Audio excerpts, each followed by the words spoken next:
has a dream but feels stuck, if you are facing obstacles that seem overwhelming, or if you just need a dose of motivation to keep pushing forward, then you are in the right place. So buckle up, dreamers. Anchor Your Dreams is not just a podcast. It's a community of dreamers supporting dreamers, women supporting women. Subscribe, follow along, and let's navigate the seas of ambition together. Thank you for joining me on this adventure. Get ready to be inspired, motivated, and empowered. The journey begins now. Before we get into sort of any of the meat and potatoes, can you share a bit about your journey? What has it been like to get to where you are now? Yeah, definitely. So to start, I did my undergrad at Acadia in Nova Scotia. So I started kind of my postgraduate academic kind of career out there. So I graduated with my Bachelor of Science in Nutrition. And then I went and did a 1-year accredited dietetic practicum in a little town in Nova Scotia called Yarmouth. So I worked kind of there, and that was around the pandemic time. So I finished off my year practicum there. And then I worked for a little bit out in Yarmouth before coming back to BC, where I'm from.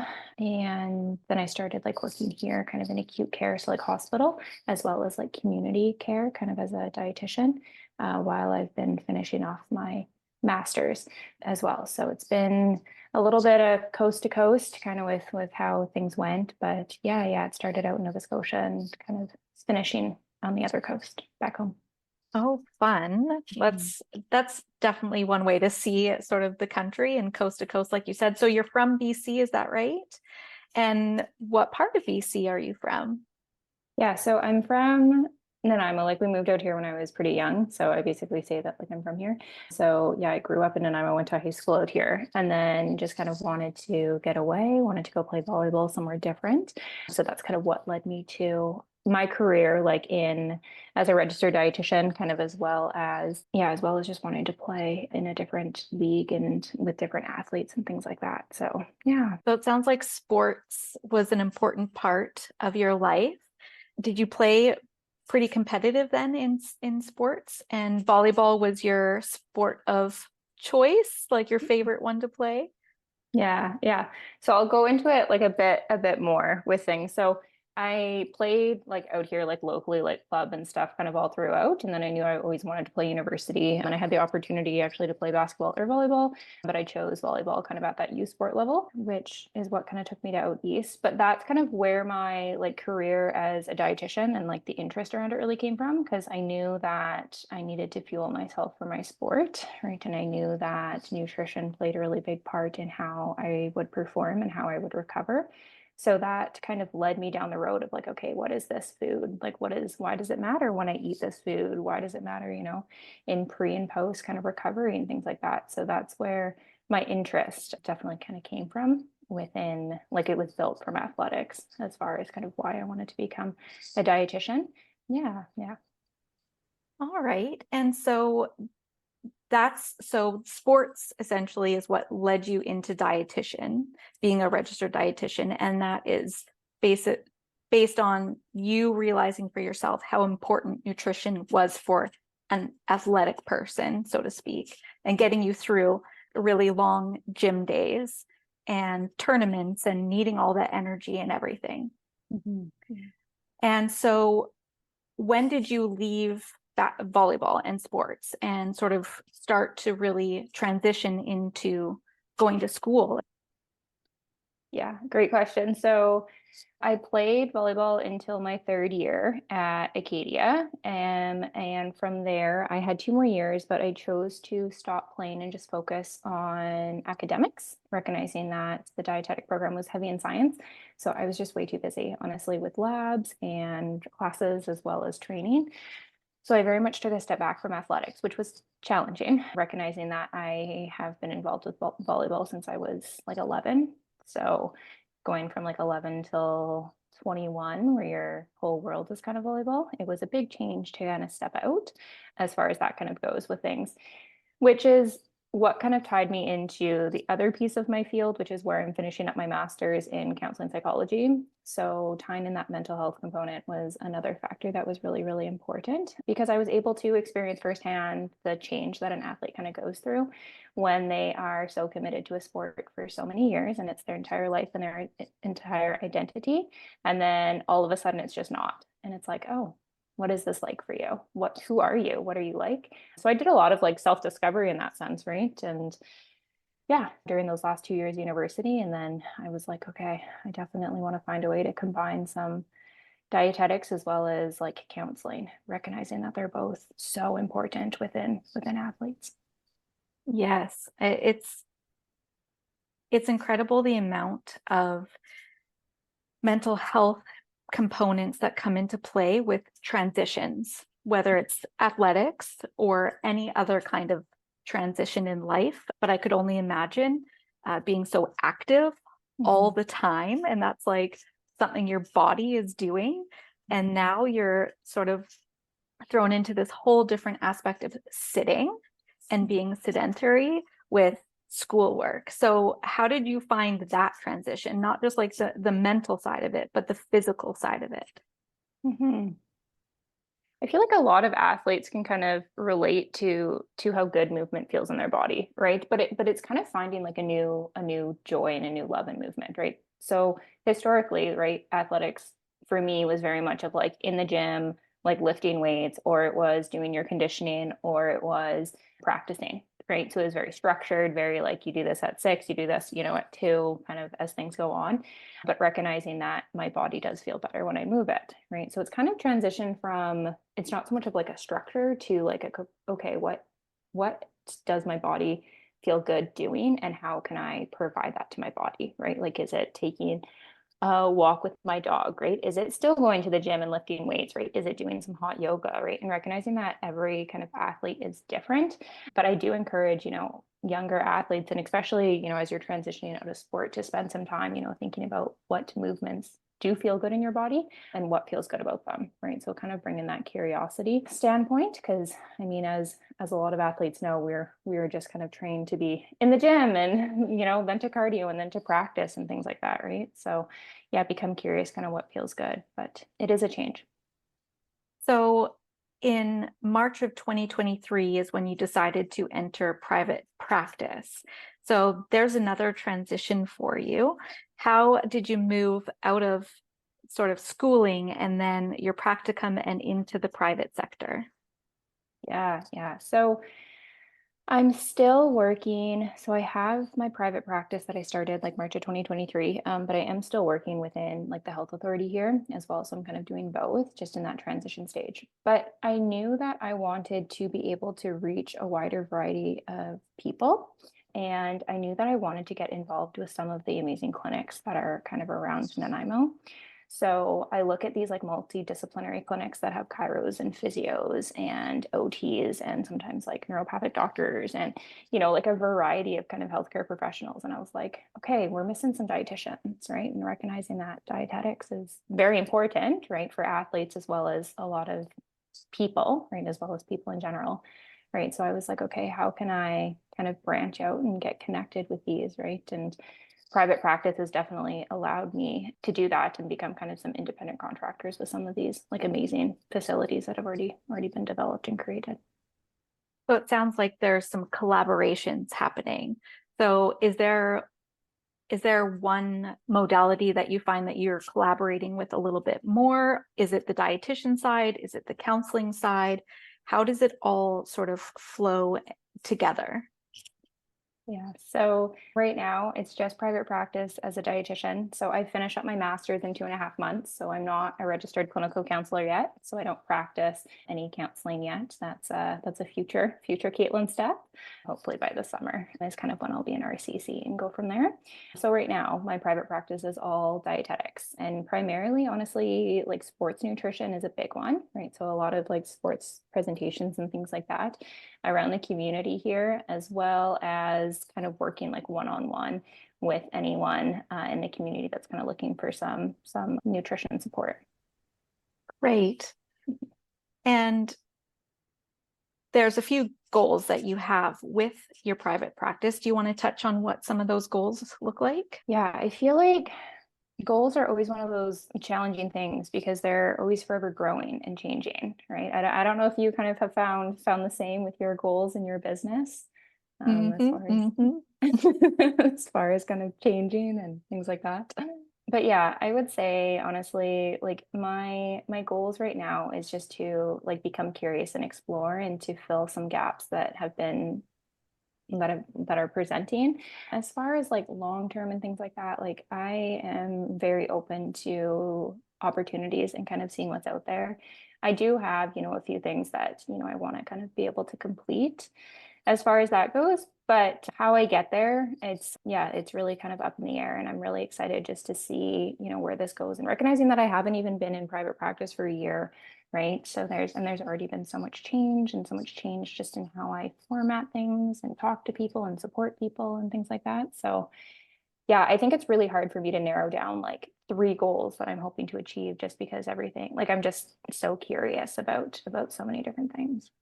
That's such a great place to be in, though, like where you are right now, that curiosity, because, like you said, things change so much. I mean, your environment, just learning with other people, the collaborations that you might come up with can really change sort of that trajectory. I think it's always great to just be curious, no matter where we're at in whichever stage we're at of a goal anyways, because sometimes it's about the process anyways. So enjoying the process of getting from A to B. Yeah, exactly. Sorry, I'm just going over some of these great notes that you gave me. My printer died, so I don't have my one sheet here. I'd love to talk to you a little bit more, sort of, this is going to go back a little bit. So rediscovering a sense of self and a sense of purpose outside of sport, as well, sort of tying into the struggling with body image and relationship with food. I think that talking about that can really help a lot of entrepreneurs as well, because it is kind of a fast pace sort of, we see a lot of hustle and grind. I'm not even sure I like those words right now, but essentially there's a lot going on. And I feel like a lot of, and with social media, the aspect of social media and the highlight reel, I feel like talking about that relationship with food and struggling with body image is a great conversation to have. Absolutely. Yeah. Thank you for kind of bringing that back because I very much agree. Yeah. Starting kind of from the athletic side of things, right? And identifying, that sense of purpose and stuff like that, that definitely, mentally, right? There is that big piece as well, right? As well as physically, right? So recognizing that your body does change after athletics, right? Which is challenging, right? And I do want to normalize that, everyone kind of has their own relationship with their body for, a variety of reasons. And there's a variety of factors that influence, right, why a person's image, why a person might have, right, a certain image of their own body and their own relationship with their body, right? But athletics, right, is a big one that as an athlete, especially a high performance athlete, right, when you're transitioning out, like your body does change, right? Because you're not in the gym for, 6-7 hours plus in a day, right? You're not moving as much, you're not eating as much. So your relationship with food and your body definitely does change. And it's hard, right? Like just to normalize that it's quite challenging. Yeah. And then kind of bringing it like towards even to like a lot of the work I do now, right? It's recognizing that even if you are an athlete or not, or like if you've had athletics in your background in some way, or if you haven't, right, having a relationship with food in your body can be really challenging, right? And once again, I think it goes back to many factors. Right. Like when you dive into the literature, it talks a little bit about like diet culture that you were surrounded with, like as you're growing up, right? It talks about different relationships that you might have experienced kind of growing up, right? It talks a little bit about like any like trauma that a person has been through, right? Like there's so many factors that can influence why a person looks at food and thinks of food in a certain way and how that kind of impacts like their body image or their image of their own body and things like that.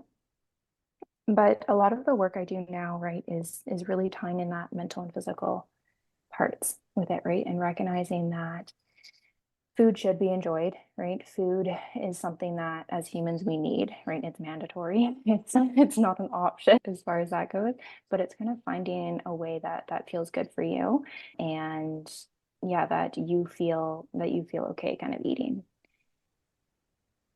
Yeah. Yeah. Well, I think that's so important because well, in my experience, and now being a mother with two children who eat very differently, all the things that came up for me as a kid, I'm trying to do differently for them. And just, of course, in these last few years, the focus on the why we're eating, intuitive eating, those sorts of things that weren't necessarily focused on when I was young, actually understanding what full feels like versus make sure you eat everything on your plate. Yeah. And I mean, that's a huge thing I've tried over the course of, since my kids were starting to eat, to sort of go with the sort of like eat until you're full. Don't worry about whatever's left on your plate. Either I gave you too much, or maybe it doesn't look or taste in a way that serves you in this moment. And that's totally okay with me. Mm-hmm. So I think there, like you said, there is so much that connects it all. Mm-hmm. And as far as image goes, I think it's important to, like you said as well, make sure that you're tapping into sort of and realizing and understanding that there's so much behind. Like Mm-hmm. image is one thing, but it's like that. It makes me think of that picture of the iceberg. Mm-hmm. Like image is sort of like at the top and then under, and that's like the surface. And then underneath that is all the other things. And food Mm-hmm. is one of those things that can relate to it, as well as emotions and Mm-hmm. how we were raised and the belief around food, as well as money. Like, I don't know if in your experience, if finances play a role in either what people are choosing to put in their body or what they, one, at the grocery store, and two, I can't afford not to finish my plate. Yeah.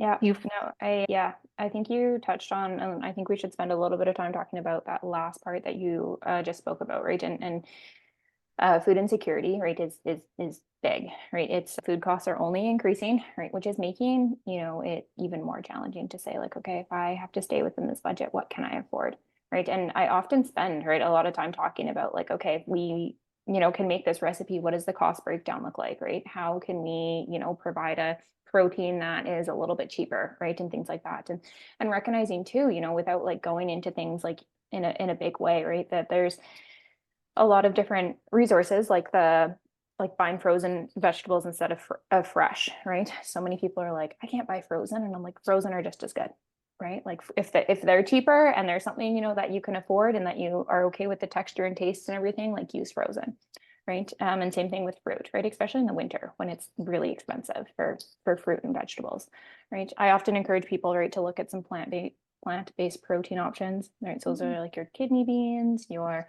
chickpeas, any kind of beans and things like that, right? And see if you can incorporate a couple plant-based protein meals, right, into your week, recognizing that they are typically cheaper than chicken right now, right?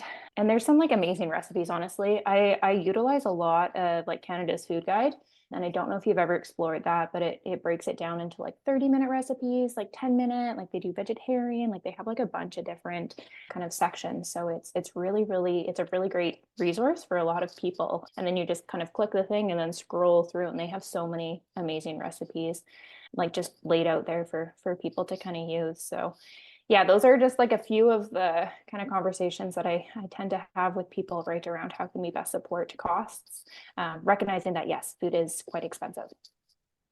well, and I think they all tie in too, because I mean, if you go on, again, you're seeing all the fitness influencers and people talking about anything like that. And then there's the food that is being shown as far as what is going into somebody's diet and you're like, oh, well, I guess that's what I have to eat to look like that.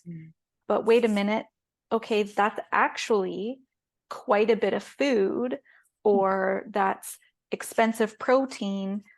And, I mean, in my experience, there's lots of talk about macros all the time and getting in a certain amount of protein. So how does one go from getting sort of that meat-based protein, and if that's expensive, how do we move into plant-based protein to get the same sort of amount of nutrition that is needed to fuel our bodies, but taking into account the financial aspect of it? Yeah, absolutely. Absolutely. And honestly, this conversation ties really, really well into like general talks about nutrition, right? So I'll just share a little bit about kind of the common approach that I take when I'm supporting anyone, right? And this is like when I lay the foundation, right? So recognizing that if we don't have adequate sleep, nutrition, like hydration, things like that, right? It kind of throws everything else off that goes above it, right? So this is kind of like what I use when I say like I'm laying the foundation, right? You can get more specific, obviously, and depending on the person, they might need to, right? If you have diabetes, or if you have a heart condition or things like that, right? Your nutrition does have to be a bit different, but this is the foundation for the general population. So a lot of the approaches I use that balance plate on Canada's Food Guide. So super easy, person can just type it into Google and it comes up. But essentially what it is it's a lovely picture of a plate, right? And half of the plate is filled with those fruit and veggies, right? A quarter is filled with your carbohydrates or your grains, and a quarter is filled with those proteins, right? So I'll go in a little bit about what each of them do, just to kind of give a bit of background, right? So recognizing that carbohydrates, right, they are a primary source of energy for like our brain and our nervous system. Okay, so carbohydrates are divided into two large categories: complex carbohydrates as well as simple carbohydrates. So think about it like a complex carb is like the whole grains. It takes a while for your body to digest. It lasts longer. And then a simple carbohydrate is like a fruit source bar, some gummies, like those quick sugars that also kind of count. So they both have a purpose as far as that goes, right? We do encourage more of the complex carbs kind of around meals, and like simple carbs, maybe if you're about to go work out or something like that and you just need a bit of that simple sugar. So that's the one quarter of the plate. The other quarter of the plate is the proteins, right? So proteins, as we know, are made up of amino acids, and they're essential in a person's diet, right? So proteins help build and repair skin, muscle, and other tissues. So proteins are found in a wide variety of foods, such as plants and animal sources. So Canada's Food Guide actually does recommend, right, consuming a variety of plant-based proteins as well as animal-based, depending on kind of the person, right? Obviously recognizing if you do follow a vegetarian or a vegan diet, right, you're going to consume all of plant-based, and that's completely okay. But just on average, for the average person, we do encourage, right, that variety of the plant-based as well as animal kind of protein options, right? So the next one kind of is the beautiful colors of the fruit and veggies, right? The rainbows. Exactly. Yes. So that provides us like with a lot of our vitamins as well as a lot of fiber, right? And I'll do just a little kind of thing about fiber. So fiber is an essential component in a person's diet. So fiber helps regulate blood sugar levels. It helps reduce constipation. It helps lower cholesterol levels. So on average, a woman needs about 25 grams of fiber a day, and a male needs about 38 grams. Just as like a little heads up to kind of just check into how much fiber, a person is consuming. So the idea, right, is that everything fits, right? Recognizing that when we have that balance plate, that, is that beautiful image from Canada's Food Guide, right? All the food fits, right? So you have your carbohydrates, you have your proteins, and then you also have your variety of fruit and vegetables. And I will note too that there are fats as well. And fats are really important within a balanced diet to regulate hormones and provide a person with energy and absorb like fat soluble vitamins. So when choosing like fat sources, we often recommend like unsaturated fats. So oftentimes like canola oils, flaxseed oil, olive oil, things like that, compared to kind of your saturated fats. But the overall idea, right, is that everything fits. Wonderful. That's so helpful. I think having that image of the plate, it's something that over the years, I mean, I try. Okay, kids, let's fill up on these beautiful, colorful sort of fruits and vegetables, and just talking about my own sort of experience. I have one child that loves her carbohydrates. Like my mom nicknamed her bread basket when she was a kid. That's just like what she naturally goes to. So in the morning, it's definitely cereal, and she doesn't use dairy, so it's oat milk. And just recently, it kind of like I saw something on social media, and it was like the oats are also another carbohydrate. So it's like a double whammy of like glucose spike for her. And I mean, I never really thought about it any other way. It was just like, hey, my daughter's eating and she's fed and she's seemingly happy. So then I try very hard to push fruits and vegetables sort of throughout the rest of her day in a very loving, non-judgmental way. I do that because, again, relationship with food is something that has affected me my whole entire life. So I'm trying very hard to navigate this with my own kids in a different way than it was for me. But I think having those resources and remembering that there is a food guide and sometimes sort of going back to those basics of filling up the plate and having those bright fruits and vegetables and then kind of filling up those other quarters is a really great way to sort of reframe everything again. Definitely. And I really want to touch on, an important part that you kind of shared, right, is when you're trying to feed your kiddos, right? And you're trying to also, not force them into eating anything, but you're also recognizing that, primarily for breakfast, they might be consuming carbohydrates, right? First, I want to take a moment and just normalize that that's really hard, right? Parenting is hard, and building a relationship with food for your kiddos can be quite challenging, right? And I think it's really, really important to talk about that. And that piece that goes kind of along with parenting, right? And I think it's so amazing that you are trying to be supportive, right, of your kiddos' choices and give them that independence, right? But also at the same time, aware that, they might not be having as many fruit and vegetables. So then it's kind of like, okay, what can I do to best support that? Yeah, well, and that's the thing, as a parent, as someone, and many other entrepreneurs also have schedules that are kind of can be all over the place. They're also trying to get their kids from A to B. They've got, to get their home from after school, and then they're going somewhere else. So filling up the nutrition piece with also sort of a busy life, but also trying to foster this great relationship for them with food at the same time.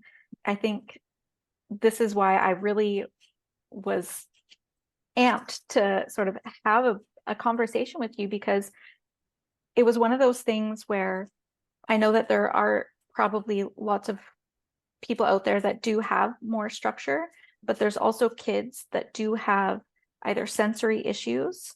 And so being a mom of kids who do have sensory issues, but also trying to honor that for them as well as nutrition. Do you have any tips? And I love that you said, let's normalize this, because it is, and I've read lots of things where, a kid might only eat Kraft dinner for like a year straight. And this is no joke. Like, this happens in a lot of households.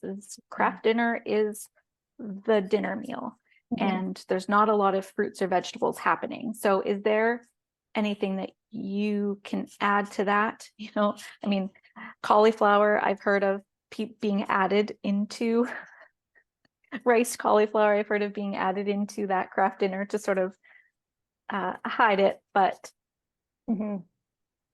Yeah, I think you're touching on a great point. So I will share that first off, this is an area that I have only spent a bit of time in. So I am by no means an expert. However, I do have a few kind of tools and tips that when I work with families, right, these are some kind of important things that I do.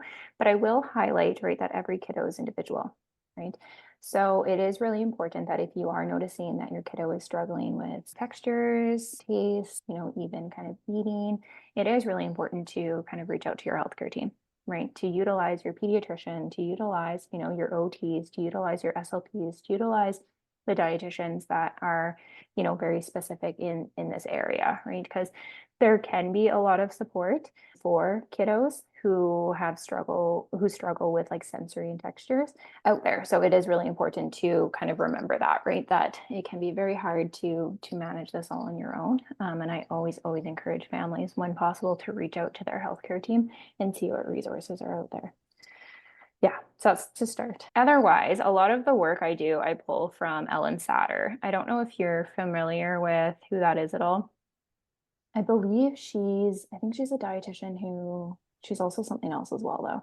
Anyway, she does a lot of her work. You can just like type her into Google. A lot of her work is around like building that like autonomy for kiddos with eating, right? So it's bringing back in their choice. It's recognizing that, they're turning away from food for a certain reason, right? So like, what is that reason, right? And then she talks about, a few different like techniques and strategies and things like that like parents can try and utilize to best support kind of that like healthy feeding with it. But I do recommend kind of looking, and she has like some books on there. She has some like webinars, some videos and things like that. But it can be really helpful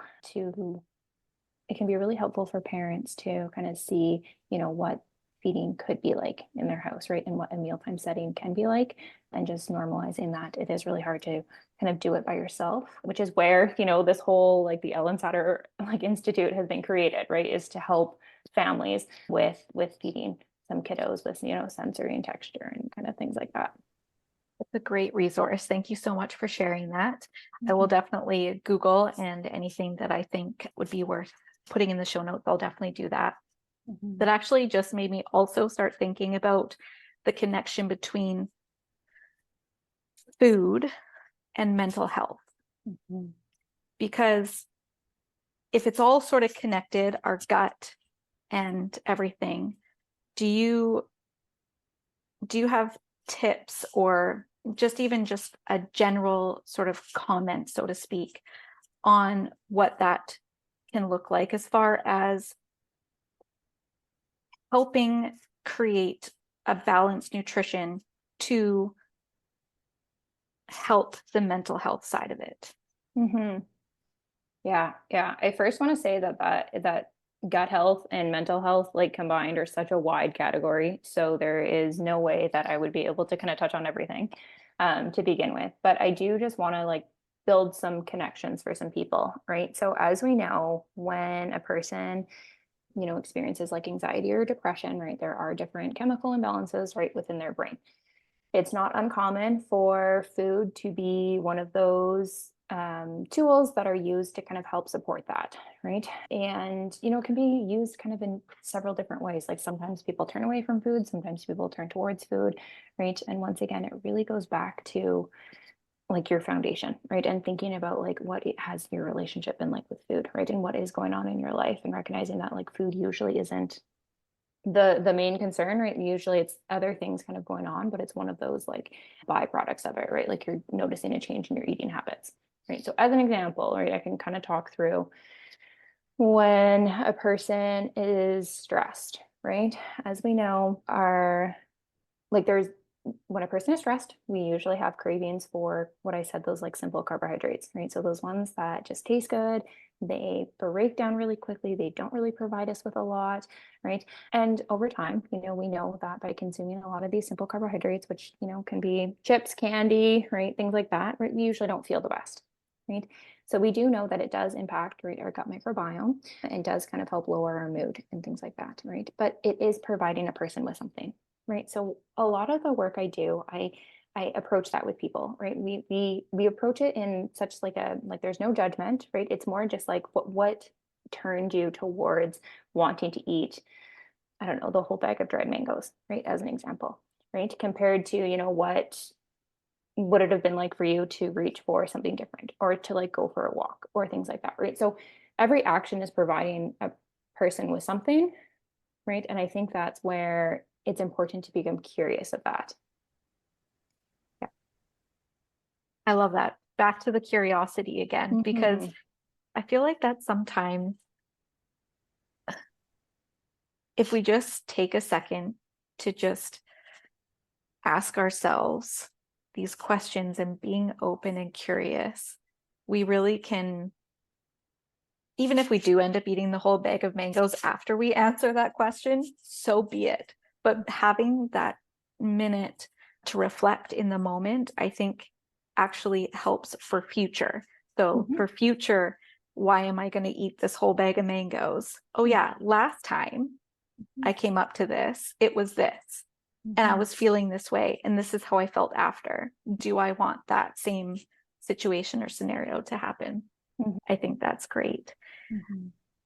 We've talked a lot about a lot of sort of like the nutrition and touching on that as well as the mental health side of things. I'd really like to sort of get into tips that you can share with listeners for staying motivated during some of their lows or perhaps getting through some of their challenges. One of the things that you had mentioned previous is just finding some balance and some self-compassion. So do you mind sharing a little bit of what that looks like for you? Absolutely. Yeah. Yeah. Yeah. I mean, I think a person can kind of interpret that in many different ways, right? When I was kind of talking about this, right, I was thinking about, to tie this a little bit back to like athletics, right? So I was really thinking about how when an athlete leaves a sport, right, it's not uncommon to have a bit of an identity crisis, right? And think about like, oh, what is it? Who am I? What am I doing? Things like that, right? And, at times lows can kind of come with that, right? And I don't want to put a label on it, right? Like I don't want to say every athlete, is depressed and things like that, or every post athlete, right? By no means, that's not what I'm meaning. I'm just openly kind of talking about how a person can experience, right, a lower mood as they are going through some pretty hard change, right? And yeah, the message, right? Like if I were to go back, 5 years to kind of talk to past Kaitlyn, right? The message, I would have definitely told myself is to like use that compassion, right? To recognize that my whole life I was dedicated to this sport and it was very much of who I was. And to use a bit of that self-compassion that it is hard to no longer identify, right, as a youth sport athlete, which was kind of my life, right? And to use that compassion in the sense of knowing that my mood was lower and that was okay, right? To using a bit more of like the mindfulness practices, right? And become curious about like, okay, like why am I feeling this way? What is kind of bringing that on, right? As well as, what else do I want to bring into my life, right? So if you kind of think of like a pie chart, like when I'm working with a lot of athletes, like I kind of break it down into a pie chart, right? And I separate like life into, whatever, 5, 6 different kind of ways. And usually, right, within athletics takes up a quite a large part of that like pie chart, right? And then all of a sudden it takes up a smaller one. It's not necessarily gone, right? Because you can coach, you can still add movement, right? There can still be a lot of ways that you're involved in your sport, but it does take up a smaller piece, right? So recognizing that when something takes up a smaller piece, something else needs to take up a larger piece, right? So for me, it was really exploring, like who I was and what I wanted to do, right? So I went into coaching a little bit. I tried that out for a bit. I tried out like a couple different fitness classes that I had never done because I was like, let's try out some hot yoga. I have never tried that, right? Let's try like some cycling, things like that. And I just really approached it with like an open mind, right? Where I was like, there's no right or wrong way to kind of grow, but I do recognize that, my athletic part of my pie chart has shrunk. So it my pie chart kind of needs to be filled with something else. So what is that going to be? I love that. I think so many people can relate to that sense of this took up so much of my pie.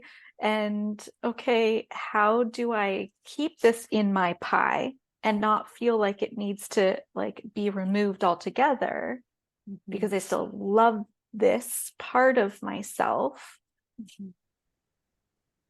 How can I switch gears with keeping that in? So that's great.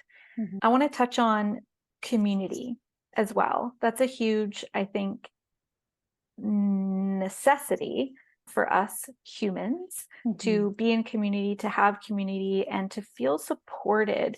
We've talked a lot about sort of supporting ways of our mental health and nutritional health. And this is, I feel like, such another piece of it. Community is, I mean,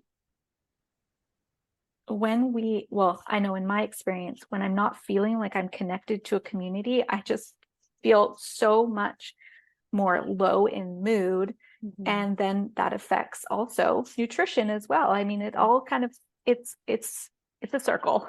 It's a pie. It's a circle. Mm-hmm. As we know, humans need connection, right? Connection helps fulfill, a certain part of like our pie chart, right? And recognizing that everyone's a bit different, right? So we have extroverts versus like introverts and things like that, right? Or kind of the combination of both, right? But at the end of the day, we need some type of connection, right? And recognizing that we are humans and that it's important for us to have some type. So I think this is a really good time to honestly kind of filter it into like my business approach, which is as I was branching out into private practice, right? I didn't know, like personally, I didn't know a lot of dietitians who had gone into private practice, right? I knew of them, but I didn't know a lot of them. Like they weren't my friends, like anything like that, right? So for me, as I was kind of going through a lot of change in the sense of like how to build a website, what services do I want to offer? Where do I want to offer these services? Things like that. Connection was like a big piece for me because like there could have been none, right? So for me, it was very much being vulnerable and like reaching out to dietitians who have been in private practice for years and say like, hey, just starting out. What are your thoughts on this? How do you do this? Right. And honestly, like I will share that like the majority of the people that I talked to were so friendly and so open and were so like, congratulations for starting like on your own. Like that's amazing. Like here are some tips that like if I could go back 10 years, I would have told myself, like get connected with this person. So networking is definitely a big, big, big piece of kind of that private practice world, right? Because it can be quite isolating and things like that, right? And then also too in community, right? It's been like for me, like reaching out to a lot of like once again being vulnerable and reaching out to a lot of different like multidisciplinary teams, right? So a lot of clinics that are already established, and then I'm on saying like, hey, what do you guys offer? Have you ever thought of dietitian services? Or like, what about like some nutrition talks? Like, what do we think about this, right? And I mean, sometimes they're like, yeah, we don't have space in our clinic, right? But honestly, like I think over like 90% of them have been like, yeah, when do you want to do this? This sounds great. Like, how do you want to do that? And like they're just so eager to kind of build a rapport and community. So yeah. I love that because just as you were talking as well, nutrition is often, to me, seemingly only ever connected with gyms. Like, so if you go to a gym, there's often an add-on for some type of a nutrition plan. But in other aspects, as far as like a chiropractor or that sort of rehab, places that have like the rehab side of everything, there often isn't, which to me can also be such a huge bonus. And I'll just quickly sort of my own experience with a back injury. I know that reducing weight on my bones and everything would all have helped me in recovery and probably potentially speed up recovery because exercise was hard because it was painful. But that wasn't something that was not offered in that clinic, but just not even talked about in general. It's just something that wasn't even talked about. And then it was like, oh, well, I know I should do this, but where do I go? How do I incorporate that into my rehab and recovery? Just quickly, because we are sort of on that last few minutes before time, is there any other points that you wanted to touch base on for this time that we're together? I think honestly that kind of what you just shared, right, about the like your back injury and kind of your experience, with seeing a few different professionals and stuff like that, right? Like you are correct that nutrition, right, is something that isn't always that first, I need to go and see this and fix this and look into this, right? But I do want to talk about how important of a piece it is, right? And it is a very important piece of a puzzle, recognizing that all humans need to eat, right? And depending on, what you're kind of going through, right, and what your diagnoses are, there can be food that can support, you moving through life, right, as far as that kind of goes. And I don't want to get like into kind of different foods for specific diagnoses, so I'm just going to kind of keep it like general. But that is what like a registered dietitian does, right, is we spend, or 4 years kind of studying, right, the science of food and the makeup of food, right, and the metabolics in your body. And then we complete, that 1 year dietetic like practicum, right, where we're like physically working hands-on, learning more about how food can be incorporated right into a person's life and things like that. So I think it's so important to look for like a resource who has that background around kind of nutrition, because there is so much misinformation around nutrition kind of out there. And yeah, like I don't want to speak for you or anything like that, right? But I will say, right, that recovering from injury, right, whether you're an athlete or just a person, right, can be quite challenging, right? And oftentimes food habits, might not be the easiest to kind of support, recognizing that you're kind of going through some other change in your body, right? So that can be an ideal time to have a chat with a dietitian, right? And say like, hey, what can I do to kind of help support myself, right? Or, my doctor said I'm really inflamed. Like, what does that mean, right? Like a dietitian can help kind of chat about things like that, right? Yeah. And that's such a great point. It really is, because I think in my experience, it almost didn't seem like an accessible thing. So if someone, for instance, felt like, oh, okay, I'm ready to go speak to a dietitian, do they need a referral from their doctor to get it covered under any kind of medical side of it? Or is this being in private practice? Does that mean that it's something that they just sort of find you and call you up and go over what they need with you directly? Yeah, I'm going to speak to how I kind of do things with that, because there are a couple different routes. But with my private practice world, extended benefits, right, are something that a lot of people use. So if you have any extended like health coverage and things like that, I always suggest that people phone up and ask, right, because oftentimes plans have like 4, 6, sometimes $1,000, right, which can get you quite a few sessions, kind of with a dietitian as far as that goes. I know with like booking and things like that, there is like utilizing Dietitians of Canada, right? That's a great kind of resource to Google through and see if there's a dietitian in your area. Also in BC specifically, there's like BC dietitians that you can Google, and it just like pulls up, like there's just a big list of like a bunch of us, and then you can kind of look through what exactly you're looking for and stuff like that, or you can like type in your area as far as that kind of goes with things. So what I encourage people to do, right, is to type into Google, right, either go on Dietitians of Canada or go on BC dietitians, or I mean, like I'm local in Nanaimo, so like my website too, with like the Nourishing the Whole Person, right, and then oftentimes reaching out to that person. And then the other part that I always encourage people to do before is to just check their extended health benefits, right? And just kind of check how much you do have covered, just because then you're kind of transparent, right, with the dietitian that you're working with going into things, and then they're best able to set up a plan or some follow-up sessions to kind of best support you and your needs and kind of what you're hoping to get out of things. Wonderful. Thank you for that. And I think we're like right on time here. So thank you so much for being part of this podcast and showing up in your expertise. It's been such a great time chatting with you about everything. I really think that there's so much for people to take away with their busy lives, whether it's based in being an entrepreneur or just sort of anything else. There's so much information. You shared so much. Thank you for being here today. Thank you so much for having me. It was lovely talking with you, and thank you for giving me the space to be able to share a little bit about kind of what I do and how I got into private practice and all that stuff that kind of goes along with it.